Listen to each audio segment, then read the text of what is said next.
দর্শক, চাঁদপুর কুমিল্লা আঞ্চলিক মহাসড়কের শাহরাস্তি উপজেলার বানিয়াচৌ এলাকায় দুর্ঘটনাস্থলে আছেন আমাদের প্রতিনিধি বিল্লাল ঢালী।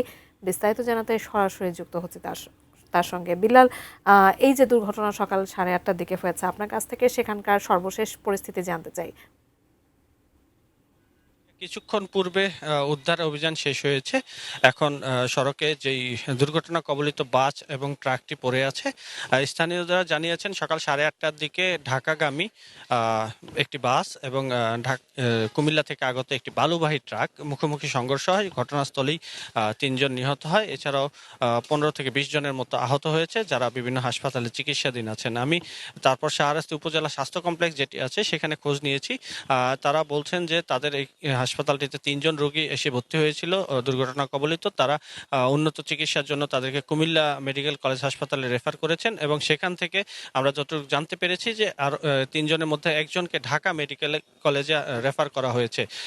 এছাড়াও আমি 3 জন নিহত হওয়ার যে সংবাদটি আছে সেখানটাতে এখনো 3 জনের নাম পরিচয় শনাক্ত হয়নি। তবে আমরা স্থানীয়ভাবে জানতে পেরেছি যে 3 জনের মধ্যে 2 জন হচ্ছে একজন বাস চালক এবং একজন ট্রাক চালক।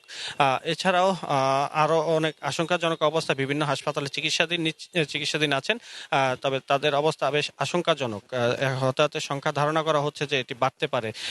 প্রায় সময় আমি যদি একটু জানিয়ে রাখি, প্রায় সময় কিন্তু এই চাঁদপুর কুমিল্লা আঞ্চলিক সড়কে দুর্ঘটনার শিকার হয়ে থাকে বিভিন্ন যানবাহন। এর মূল কারণ হচ্ছে এখানকার স্থানীয়ভাবে সড়কটির পাশ ঘেরে গড়ে ওঠা বালু ব্যবসায়ী যারা আছে, তারা বেশ ট্রাকে করে এই বালু ব্যবসা পরিচালনা করে থাকেন এবং এগুলি খুব দ্রুত গতিতে যে চালকরা চালান এই যানবাহনগুলি, তারা খুব দ্রুত গতিতে এই যানবাহনগুলি পরিচালনা করছেন, যার কারণে প্রায় সময় এখানটাতে দুর্ঘটনা কবলিত হচ্ছে এবং প্রশাসনের তরফ থেকে তেমন কোনো অভিযান নেওয়া হচ্ছে না এইসব বন্ধের। তো স্থানীয়রা দাবি করছেন যে সড়কের পাশ থেকে যদি এই যে বালু ব্যবসায়ী যারা আছে তাদেরকে উচ্ছেদ করা যায় বা বালু ট্রাকগুলি বন্ধ করা যায়, তাহলে হয়তো সড়কের যানবাহনের যে দুর্ঘটনাগুলি আছে এগুলি কিছুটা কমে আসবে বলে তারা জানিয়েছেন। এবং এই যে দুর্ঘটনা প্রত্যক্ষদর্শী যারা ছিলেন তাদের সাথে কথা বলেছি, তারা বলছেন যে এই যানবাহনের দ্রুত গতির কারণে মূলত এই দুর্ঘটনা সংঘটিত হয়েছে।